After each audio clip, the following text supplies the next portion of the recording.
주제가 복수입니다. 그리고 또 그 복수가 더 극적이고 그리고 그 복수가 더 통쾌하고 화끈할수록 사람들은 더 거기에 환호합니다. 왜냐하면 그것이 인간 본성에 우리의 죄인된 본성의 구미에 맞기 때문에 그렇습니다. 여러분 우리가 살고 있는 시대는 점점 이렇게 대립과 갈등의 연속입니다. 사회가 가진 자와 못 가진 자, 좌파와 우파, 또 지역, 세대, 이민자와 토착민, 빈부 이런 갈등이 깊어지고 있습니다. 그런데 이런 사회에 계속 대립과 갈등과 서로의 보복의 목소리는 높아지는데 반면에 용서의 목소리는 자리 잡을 데가 없습니다. 내 편 아니면 상대편이라는 편가르기 그리고 상대편을 완전히 짓밟아야 한다는 이 대결의 논리만이 판을 치고 있고 용서와 화해가 자리 잡을 그런 공간이 없습니다. 이 지금 세계는요 용서에 대한 세 가지 관점이 있습니다. 세 가지 관점이 있는데 첫 번째 관점은 뭐냐 하면 용서가 필요 없다. 용서가 필요 없다는 관점입니다. 왜냐하면 내가 만약에 누군가를 용서하면 가해자를 용서하면 그 가해자에게 면죄부를 주어서 같은 잘못을 반복하게 한다. 즉 피해가 반복된다는 거예요. 그래서 피해자는 용서에 대한 용서를 하기보다는 용서할 필요가 없고 눈에는 눈, 이에는 이로 대응하면 된다.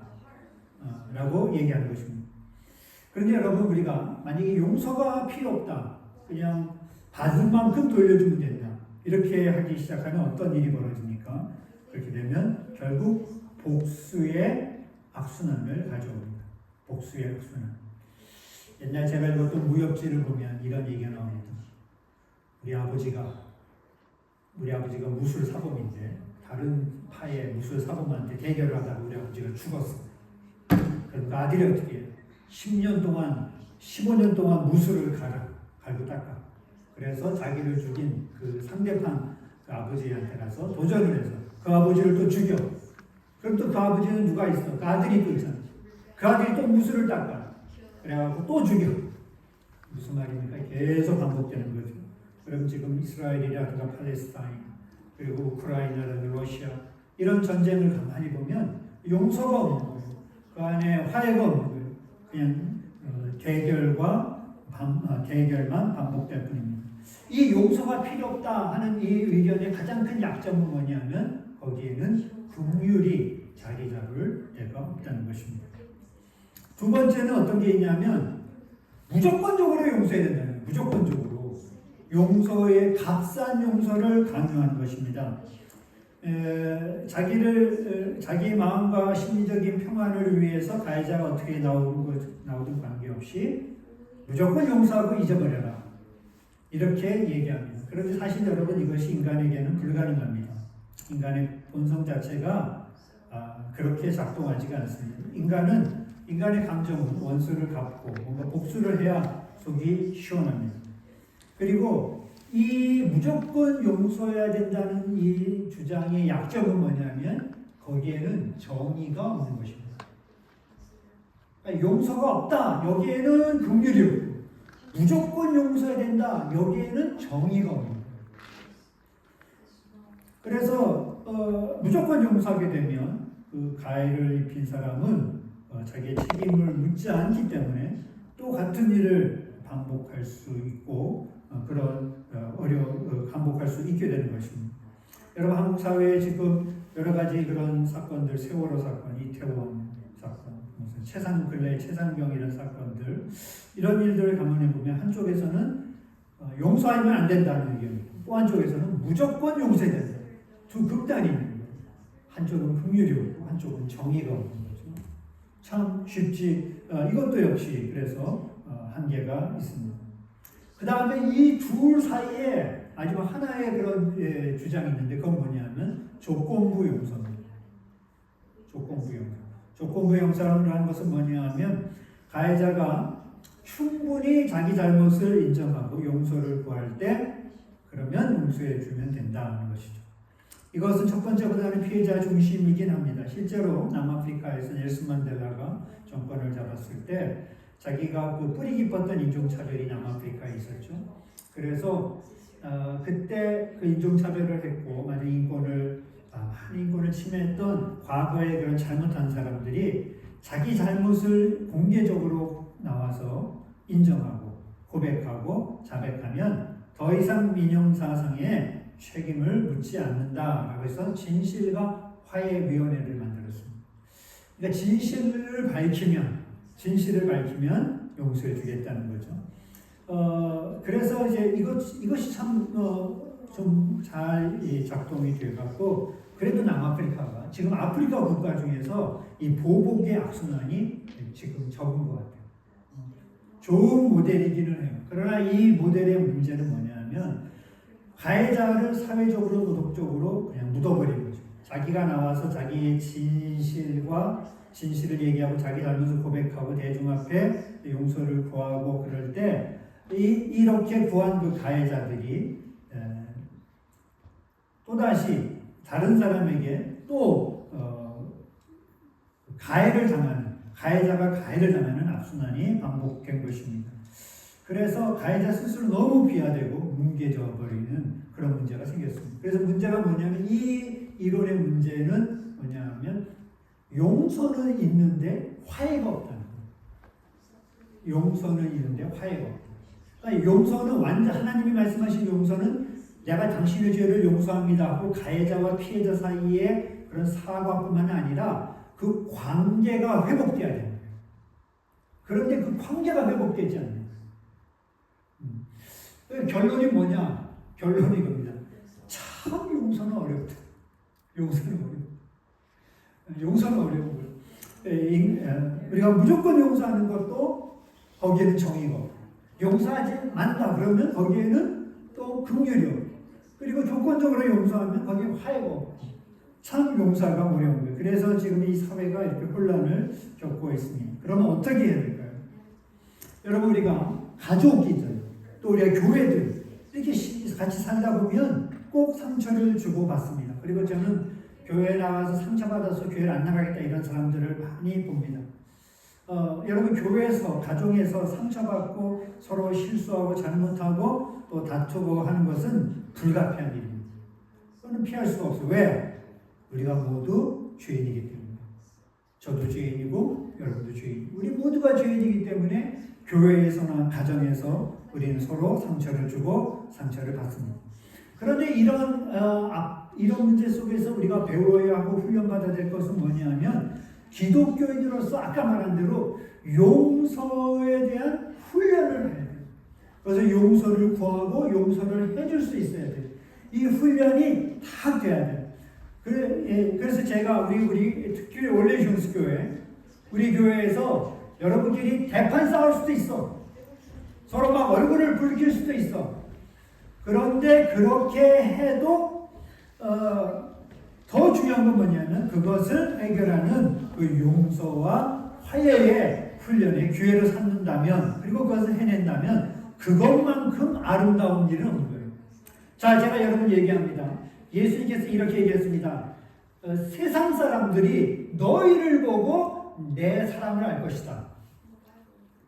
안 믿는 사람들이 교회를 보고 그리스도의 사랑을 알 것이다. 어떻게? 교회 안에서 그리스도인들 간에 있는 그 용서를 통해서 세상이 할 수 없는 그 용서를 통해서 우리가 그리스도인으로서의 모습을 그리고 예수 그리스도의 사랑을 보여줄 수 있는 것입니다. 그래서 이 용서의 훈련은 너무너무 중요합니다. 더 설교 나가기 전에 머릿속으로 상상해 보십시오. 지금까지 살아오면서 나에게 가장 크게 상처 준 사람 한 명. 또 요즘 근래에 내게 가장 나를 많이 힘들게 하고 어렵게 하고 손해를 입힌 사람. 참 하나님께서 여러분에게 용서의 훈련을 하라고 주신 것으로 믿으시길 바랍니다. 오늘 이 말씀을 통해서 그리고 그 용서를 할 수 있는. 그래서 저는 오늘 이번 주에 왜 우리가 용서해야 하는가 그리고 다음에는 어떻게 용서해야 하는가 이렇게 하고 이 두 가지로 나눠서 용서에 관해서 이야기하려고 합니다. 첫 번째, 우리는 왜 용서해야 합니까? 첫 번째 이유. 용서라는 첫 번째 이유는 용서를 하지 않으면 내면의 감옥에 갇히게 됩니다. 그래서 우리가 그 감옥에서 자유롭게 되기 위해서 하나님께서 우리에게 용서하라고 하십니다. 하나님께서는 우리가 타인으로부터 겪는 고통이나 슬픔을 감추라고 하지 않습니다. 우리가 겪는 상처와 우리가 사람과의 관계에서 겪는 그런 상처들을 하나님께서는 그것이 없다 하고 회피하거나 또 그것을 무시하지 않습니다. 그것이 있다고 말씀하십니다. 다만 우리가 마음에 갇혀서 삶의 평안을 잃고 주님께 나오는데 어려움을 겪을까 염려하시는 마음으로 용서하라고 하십니다. 여러분, 오늘 성경을 잘 보면, 그 성경 이야기 보면 우리가 잘 아는 이야기죠. 임금으로부터 용서받은 한 종의 이야기가 나옵니다. 그런데 이 종은 임금에게 빚을 졌는데 그 빚을 얼마나 졌냐 하면 성경은 만달란트였다. 만달란트. 한 달란트가 한 사람의 연봉이니까 1년 연봉이에요. 만달란트는 만 년을 일해야 갚을 수 있는 돈이에요. 그러니까 로마 그 당시에 로마 시대에 이 만이라고 하는 단어가 가장 숫자로 큰 단어고, 그리고 화폐 단위 중에서는 달란트가 가장 큰 단위입니다. 한마디로 만 달란트라고 하는 것은 갚을 수 없는 금액을 얘기하죠. 그런데 이 임금이 그 만 달란트를 탕감해 주었습니다. 그 탕감을 받은 그 종이 나와서 제일 먼저 한 일이 뭐냐면 자기에게 100데나리온은 100일치 임금입니다. 100일치. 한 데나리온이 하루의 임금이니까 100일치, 그러니까 한 3달 정도의 3달 10일 정도의 그 임금이죠. 그 100데나리온을 빚진 자를 잡아다가 어떻게 했습니까? 그 돈을 받으려고 채촉을 하고 그가 불쌍히 여겨달라고 요청했음에도 불구하고 그를 감옥에다가 잡아 넣었습니다. 그래서 성경은 이렇게 얘기합니다. 그 동료가 엎드려 간구하여 이르되 나에게 참아 주소서 갚으리이다 하되 허락하지 아니하고 이에 가서 그 빚을 갚도록 옥에 가두거늘. 큰 빚을 탕감받은 종의 마음에 만 달란트를 탕감받았지만 그의 마음에 감사나 감격이나 그런 은혜는 찾아볼 수 없었습니다. 100데나리온 빚진 동료에 대한 긍휼이나 자비도 없었습니다. 그는 자기가 받은 은혜와 용서는 까맣게 잊어버린 채 빚진 자에 대한 분노와 냉담함이 있었습니다. 왜 그런지는 나중에 살펴보겠습니다. 다만 그의 마음속에는 내가 어떻게 해서라도 이 돈을 받아내야겠다는 그런 냉혹함만이 가득했습니다. 그래서 이 종이 자기 동료를 잡아다가 감옥에 집어넣었다, 옥에 가뒀다라고 이야기합니다. 그러나 실제로 이 말씀은 굉장히 상징적입니다. 이것은 그 동료를 옥에다 가둔 것과 동시에 자신의 마음이 자신이 먼저 마음의 그 감옥에 갇혀 있다라는 것입니다. 미움과 증오의 그런 감옥에 그가 먼저 갇혀 있었기 때문에 아무리 큰 은혜를 받아도 그것이 은혜로 와닿지 않아요. 그래서 왜냐하면 그 안에 미움으로 혹은 분노로 원수가 파는 증오로 가득한 상태였기 때문에 그렇습니다. 근래에 그 넷플릭스 한국 드라마 중에서 굉장히 유행했던 드라마가 있어요. 더 글로리. 송혜교 주연 더 글로리 보신 분 계십니까?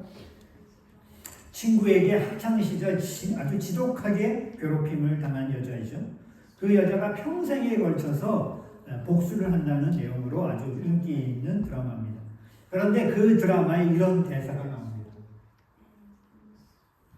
난 하루도 잊어본 적이 없어. 어떤 증오는 그리움을 닮아서 멈출 수가 없거든. 통역이 될지 모르겠어요. 난 하루도 잊어버린 적이 없어. 어떤 증오는 그리움을 닮아서 멈춘 적이 없다.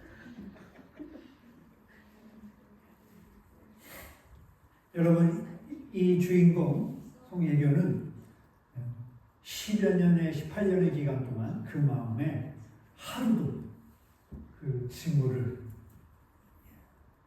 잊지 않고 살아간 것. 지옥 같은 삶을 산 것입니다. 여러분, 오늘 하나님께서 우리에게 용서하라고 하신 이유는 무엇입니까? 내가 미워하는 사람을 계속 품고 살 때 가장 먼저 망가지는 사람은 우리 자신입니다. 미움과 증오, 분노의 가장 큰 피해자는 바로 나입니다. 용서는 상대가 아니라 나를 위해서 베풀어야 합니다. 용서하지 못하는 마음은 마치 쓴 뿌리를 가진 마음 같아서 계속 쓴 마음이 나타납니다. 우리의 육체와 인격과 정신과 모든 것을 다 망가뜨려 버립니다. 오직 이 감옥에서 나올 수 있는 것은 용서입니다. 그 감옥에 자기의 좋은 동료를 넣은 것처럼 우리 마음, 우리 그 스스로를 미움과 증오의 감옥에 가두며 살기 때문에 그렇습니다. 뿐만 아니라 이 한 사람의 이 용서가 공동체를 살립니다. 용서해야 할 두 번째 이야기입니다. 저는 성경에 많은 용서 이야기가 나옵니다. 참 놀라운 걸, 왜냐하면 고대 근동에서 용서는 미덕이 아니었습니다. 원수 갚는 것이 미덕이지 용서는 아예 그런 개념 자체가 없었습니다. 그런데 성경에는 그런에도 불구하고 참 용서에 대한 가장 이야기가 많이 나오는데 제 마음에 가장 극적으로 와닿은 이야기는 구약에서 요셉의 이야기입니다. 우리가 잘 아는 대로 요셉이 형들의 미움을 받죠. 아버지의 편애를 받다 보니까 형들이 모두 요셉을 싫어합니다. 그러던 어느 날 형들이 멀리 심부름을 나온 요셉을 구덩이에 빠뜨립니다. 그리고 그를 노예 상인에게 돈을 받고 팔아버려서 애굽으로 보내버리죠. 아버지에게는 요셉이 죽었다고, 아버지 야곱에게는 죽었다고 거짓말을 합니다. 그렇게 13년이 지났어요. 근데 13년 동안 이 요셉이 얼마나 많이 고생을 합니까? 감옥에 갇히기도 하고 종살이를 하기도 하고 오해를 받기도 하고 그런 과정을 거쳐서 결국 애굽의 총리가 됩니다. 그런데 마침 그때 형들이 먹을 것을 구하기 위해서 애굽으로 가서 요셉을 만나게 되죠. 자신을 종으로 팔아넘긴 형들을 요셉이 드디어 만나게 된 것입니다. 자신에게는 이 형들을 이제는 원수를 갚을 수 있는 지위와 권력과 능력이 있었습니다. 그런데 그때 요셉이 어떻게 이 형들을 대합니까? 성경에서 가장 아주 제가 감동 있게 읽는 장면입니다. 마침내 요셉은 자신이 누구인가를 밝히면서 형들에게 이렇게 얘기합니다. 요셉이 형들에게 이르되 내게로 가까이 오소서. 나는 당신들의 아우 요셉이니 당신들이 애굽의 판자라. 당신들이 나를 이곳에 팔았다고 해서 근심하지 마소서, 한탄하지 마소서. 하나님이 생명을 구원하시려고 나를 당신들보다 먼저 보내셨나이다. 내가 당신들을 복수할까봐 걱정하지 마라. 하나님의 섭리 가운데서 나는 온 것이다. 요셉은 자신을 노예로 판 형제들에게 복수할 수 있는 기회가 있었습니다. 복수의 이유와 동기와 힘도 모두 가지고 있었지만 그는 용서라는 다른 선택을 합니다. 그리고 형들을 용서하고 그리고 화해하고 형들에게 필요한 모든 것을 제공하는 선의를 베풉니다. 그리고 나서 어떤 일이 벌어집니까? 한 사람의 용서가 개인의 용서를 넘어서 더 놀라운 일이 일어나는데 그것이 뭐냐면 바로 이 야곱의 가문이 여기서 세워지는 것입니다. 여러분 한번 생각해 보세요. 이 당시에 만약 요셉이 형들을 옥에 가두거나 죽이거나 했다면 어떤 일이 벌어졌을까요? 요셉은 통쾌하고 시원할지 모르겠죠. 그러나 이 야곱의 12아들이 죽게 됨으로써 그 다음에 어떤 일이 벌어질까요? 이스라엘이라고 하는 나라가 건국될 때 필요한 12지파가 세워질 수가 없게 되겠죠. 이스라엘이 세워지지 않으면 어떤 일이 벌어질까요? 이스라엘의 자손 중에서 예수님이 오시게 되는 것이 이루어질 수 없게 되겠죠. 무슨 말이냐면 한 사람의 용서가 개인의 용서를 넘어서서 한 집안을 살리게 되고 더 나아가서 하나님의 섭리에 사용받게 되어서 하나님의 섭리를 온전히 이루게 된다는 말입니다. 용서하는 한 사람이 가정을 살립니다. 여러분이 여러분의 가정 속에서 상처를 받고 자랄 수 있어요. 여러분의 부모님이나 혹은 여러분의 형제나 원치 않는 그런 상처를 받고 자랄 수 있어서 여러분 마음에 미움이 있을 수 있습니다. 여러분이 여러분의 교회에서 상처를 받을 수 있어요. 사람들로부터 상처받거나 목회자나 혹은 누구로부터 상처받을 수 있어요. 그러나 거기서 상처를 받고 그냥 끝나는 것이 아니고 그것을 용서하기 시작하면 여러분의 가정이 살아나고 여러분의 가문이 살아나고 여러분의 교회가 살아날 줄로 믿습니다. 용서가 한 개인이 아니라 한 공동체를 세우기 때문에 그렇습니다. 저는 영어 단어 중에서 그 회복 탄력성, resilience라는 단어를 좀 resilience, how to say it, how to pronounce it exactly, I don't know. But resilience, 탄력 회복성. 사람이 상처를 입거나 어려움을 당해서 그것을 회복하는 능력입니다.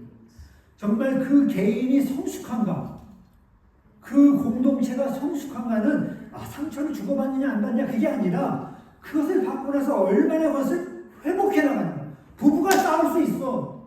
이번 한 주간 동안 싸웠던 부부 한번 손 들어보세요.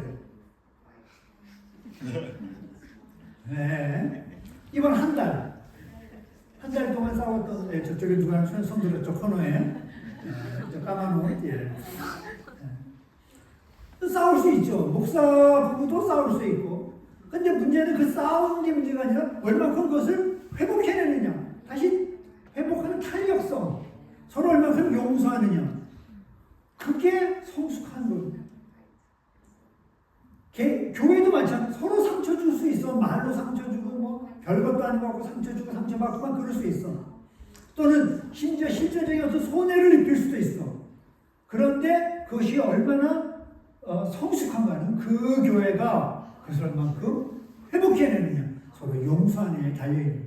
우리는 끊임없이 상처받는 걸 두려워하지 말고 상처를 받거나 상처를 줬을 때 내가 용서를 받고 용서를 하는 훈련을 하나님이 기회를 주셨구나 이렇게 생각하면 됩니다. 그리고 그 용서를 통해서 그 가정이, 그 교회가 든든하게 세워지는 줄 믿으시기 바랍니다. 마지막으로 왜 용서해야 되느냐? 세 번째, 이미 받은 큰 용서가 있기 때문에. 세상이 말하는 용서와 기독교가 말하는 용서의 차이는 뭡니까?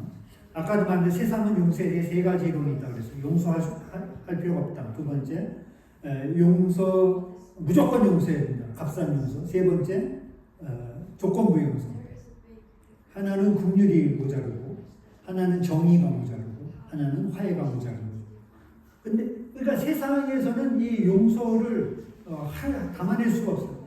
그런데 기독교의 용서는 뭐냐면 이 수평적인 용서만이 아니라 기독교에서는 수직적인 용서가 있다는 그것이 먼저 있다고 얘기합니다. 다시 말해서 기독교는 하나님이 주시는 용서, 수직적인 용서가 있고 그 다음에 사람들이 서로 용서하는 수평적인 용서가 뒤따른다고 말합니다.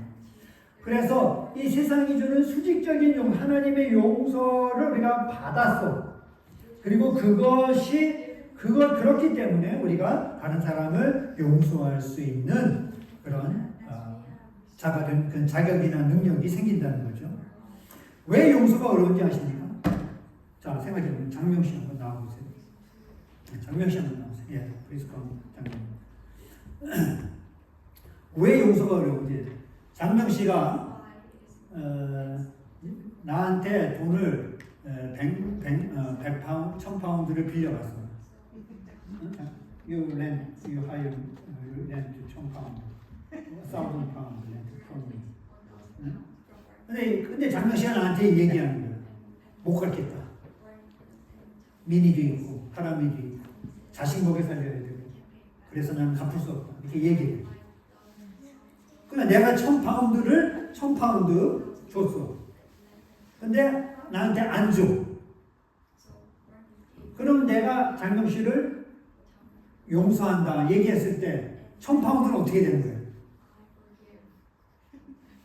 1000파운드는 누가 책임져야 돼요? 장명씨를 용서한다 그러면 이 1000파운드를 내가 그 책임을 감당한다. 내가 그 손해를 받는 거예요. 여러분 이해되세요? 이해돼?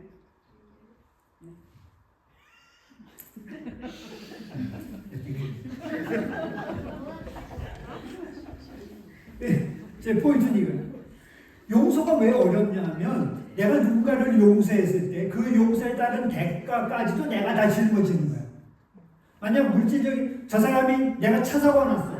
내 차를 받아가고 내 차가 망가졌어. 그럼 내가 그 사람한테 용서한다 그렇게 얘기하면 그 차에 고치거나 혹은 그 차를 뭐 바꾸거나 하는 모든 비용은 누가 돼야 돼? 용서한다고 말하는 내가 하는. 그래서 용서가 어려운 거예요.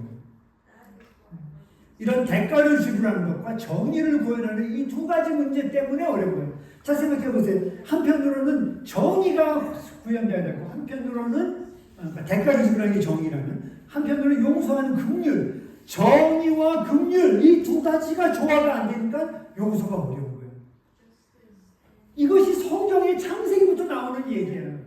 내가 너희를 사랑해, 긍휼해. 근데 너희가 죄를 졌어. 그러니까 공의를 베풀어야 돼. 이 사랑과 공의, 정의와 긍휼 이 두 가지가 하나님 안에서 충돌하는 거예요.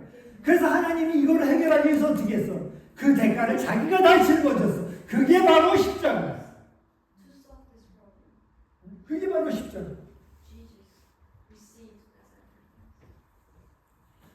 기독교에서 용서가 어려운 것은 이 정의 때문에 그리고 정의와 긍휼의 이 해결되지 않는 문제 때문에 그렇습니다. 값싼 용서를 만약에 한다면은 거기에는 정의가 없고 그 다음에 징벌만 보복만 한다면은 거기에는 사랑이 없어요. 그래서 이 문제를 해결하기 위해서 예수 하나님께서는 자기 아들을 죽임으로 자기 아들을 십자가에 죽임으로 정의를 이루시고 그리고 그 대가로 용서해 줌으로 사랑을 이루신 거예요. 이것이 바로 오늘 저와 여러분이 받은 것입니다. 그리고 그 가치는 아까 말한 대로 만년의 연봉이에요. 만년의 연봉. 만년치 연봉. 만년치 연봉.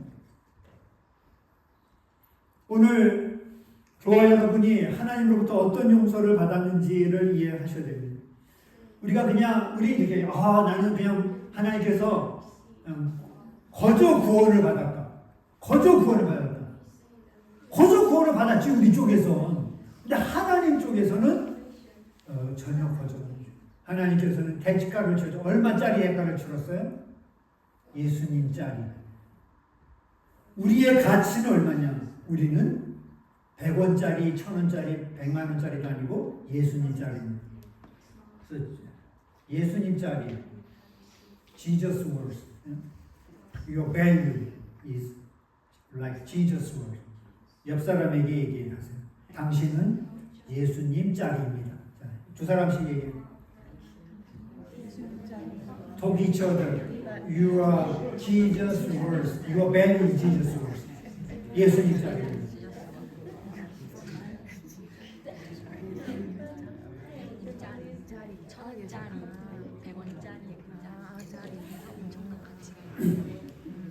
자, 우리가 세상에서 세상과 전혀 다른 용서의 동기가 바로 이것입니다. 우리가 예수님으로부터 하나님으로부터 용서를 받았습니다. 갚을 수도 없고 우리가 어떻게 할 수 없는 그 큰 은혜를 받았어요. 그렇기 때문에 우리가 이제는 다른 사람을 작은 그 용서를 베풀어야 하는 것입니다. 여러분 그 미국의 아미시 공동체라고 아시죠? 전통적인 신앙을 준수하면서 지금도 아주 과거의 생활을 하는 그런 아미시들이 있습니다. 2006년 10월에 미국 펜실베니아 니켈마이즈라고 하는 곳에서 아미시 공동체에서 교회 안이 5명의 7살에서 13살 되는 아이들을 죽이고 자기도 자살하는 사건이 벌어졌습니다. 그런데 몇 시간이 지나지 않아서 그 아미시 공동체 사람들이 살해범의 교회 안에 부모에게 찾아가서 조의를 표하고 바로 우리가 당신들을 용서한다고 이야기해서 굉장히 미국 사회를 충격에 빠뜨렸습니다. 근데 그 사건을 보고 3명의 사회학자가 4년 동안 조사를 했어요. 어떻게 아미시 공동체가 이렇게 사람들을 진심으로 빨리 용서할 수 있을까? 그러고 나서 그들이 내린 결론은 두 가지. 아미시 공동체가 용서할 수 있는 힘은 예수님에게서 나왔는데 예수님이 뭐냐 하면은 자기 희생과 자기 부인. 여기서 나왔다. 여기서 자기 희생과 자기 부인. 그러니까 아미시 공동체는 매일 모여서 예수님의 자기를 부인하고 희생하신 예수님을 이야기하고 찬송하고 경축하고 그리고 자기들도 예수님처럼 되기 위해서 살고자 하는 그 용서와 사랑을 뼛속 깊이 새겨놓고 실천한다는 이야기죠. 저는 이것이 우리 교회가 되어야 되는 사람, 우리 가정이 되어야 되는 사람. 용서와 섬김 이 두 가지를 뼛속 깊이 새겨놓고 내가 내 남편을 용서하고 내 부인을 용서하고 내 남편을 섬기고 부인을 섬기고 내가 우리 교회에서 사람 섬기고 그리고 용서하는 이것을 계속 훈련을 해야 돼요. 자, 그러면 여러분 가운데서 이렇게 얘기할 수 있어요. 그러면 정의는 어디 갈까? 나에게 가해를 가한 정의는 어떻게 될까? 요셉의 이야기로 돌아봅시다. 요셉의 아버지 야곱이 죽자 요셉의 형제들이 다시 불안해합니다. 그리고 왜냐하면 요셉이 아버지 때문에 자기들에게 복수하지 않았을 것이고 이제 아버지가 죽었으니 복수하지 않을까 하는 두려움에 사로잡힙니다. 그런 형제들에게 요셉은 이렇게 말합니다. 창세기 50장 18절 19절. 그의 영들이 또 친히 와서 요셉의 앞에 엎드려 이르되 우리는 당신의 종들이니이다. 그때 요셉이 이렇게 얘기합니다. 요셉이 그들에게 이르되 두려워하지 마소서 내가 하나님을 대신하리이까. 여러분 용서할 때 정의는 어디 갔을까? 로마서에서 요셉은 이렇게 하나님이 대신할 수 없다. 하나님이 하신다는 얘기예요. 하나님이 하신다. 그래서 성경을 로마서 12장 19절에서 이렇게 얘기합니다. 내 사랑하는 자들아 너희가 친히 원수를 갚지 말고 하나님의 진노하심에 맡기라. 기록되었을 때 원수 갚는 것이 내게 있으니 내가 갚으리라 주께서 말씀하시니라. Leave room for God's wrath.